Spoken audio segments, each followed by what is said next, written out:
सह्याद्री सहकारी साखर कारखान्याच्या 2025 ते 30 निवडणुकीसाठी जी पात्र सभासदांची यादी सादर केली होती, त्याच्याबरोबर एक स्वतंत्रपणे अपूर्ण शेअर्स भागधारकांची यादी सादर केलेली होती आणि त्यांना मतदानाचा अधिकार देण्यात येणार नव्हता, कारण प्रसिद्ध केलेल्या प्रारूप यादीमध्ये त्यांचे सभासदांची नावं नव्हती. म्हणून आम्ही साखर आयुक्त असतील प्रादेशिक सहसंचालकांच्याकडे तक्रार केली आणि त्या तक्रारीच्या अनुषंगानं आज कालच ज्या अपूर्ण शेअर्स धारक आहेत 2221 अशा सभासदांना मतदार यादीमध्ये समाविष्ट करण्याबाबत प्रादेशिक सहसंचालकांनी अध्यादेश दिलेला आहे.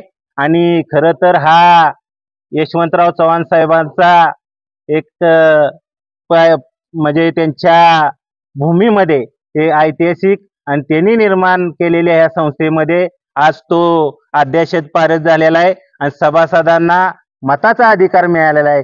माझ्या सर्व सहकाऱ्यांनी त्या ठिकाणी माझ्यावर कष्ट घेतले. त्या ठिकाणी वेळोवेळी ज्या ठिकाणी पुणे वगैरे असेल या ठिकाणी प्रादेशिक सहसंचालक आयुक्तांच्याकडे जाऊन निवेदनाच्या माध्यमातून मागणी केली. आम्ही येणाऱ्या काळामध्ये वारस नोंदीसाठी सुद्धा त्याच पद्धतीनं पुढील काळामध्ये जे वारस सभासदांचे हक्कासाठी अशाच पद्धतीनं लढणार आहे आणि या ऐतिहासिक निर्णयामध्ये आपण सर्वांनी साथ दिली त्याबद्दल आपल्या सर्वांचं मनापासून स्वागत करतो आणि हा पुढील लढा आम्ही अविरत असाच चालू ठेवणार आहे हे आपल्या सर्वांना ह्या माध्यमातून सांगतो.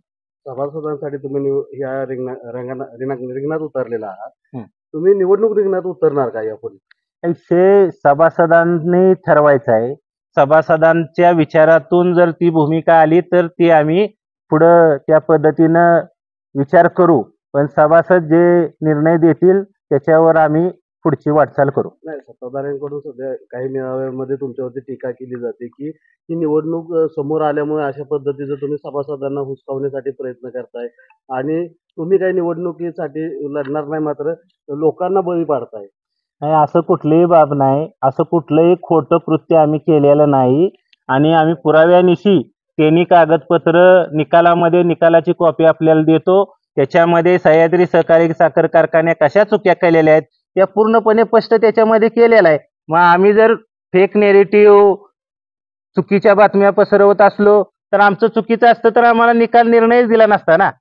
आणि चुकीचं का बरोबर ते प्रादेशिक सहसंचालकाने निकालामध्ये आज अंतिम केलेलंच आहे. त्यामुळं मी काही जास्त बोलण्याची आवश्यकता नाही. कारखाना असेल किंवा वंचित ठेवलं जातं ही जाणीवपूर्वक हेतू ते विरोधक म्हणून त्यांच्याकडे बघितलं जात आहे. आज सह्याद्री सहकारी साखर कारखान्यावर जर सभासदांची खरोखर जर द्यायची इच्छा असली तर त्या सर्वसामान्य सभासदांची होत नाही, कारण तो वैयक्तिक मालकीचा असल्यागत त्या ठिकाणी प्रशासन संचालक मंडळ त्या पद्धतीनं काम करत आहे. काही दिवसात निवडणूक लागणार आहे, मात्र अद्याप तुमचा निर्णय होत नाही निवडणूक लढायचं की नाही. त्या निर्णया मागाशी सांगितलं, सभासदांच्या निर्णयावरती आमचा निर्णय आहे.